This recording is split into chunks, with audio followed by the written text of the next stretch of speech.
নমস্কার, welcome to my channel Samirshil. Shri Shri Radhakrishna Gopal Shrimad Bhagavadgita. আজ 18 September 2025।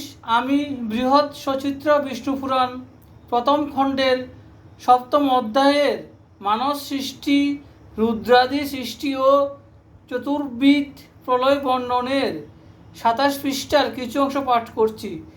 Shri Shri Vishnu পুরাণ কি জয়, শ্রী শ্রী রাধাকৃষ্ণ গোপাল শ্রীমদ ভগবদ্গীতা কি জয়। রাধেকৃষ্ণ রাধেকৃষ্ণ রাধেকৃষ্ণ। চরাচর সৃষ্টি জন্মে এ হেন প্রকারে, পরে যাহা ঘটে তাহা বলিব তোমারে। পুত্র পৌত্র আদি যত জন্মিল, বিধির বৃদ্ধিপ্রাপ্ত নাহি হইল, দেখি তাহা ধীর।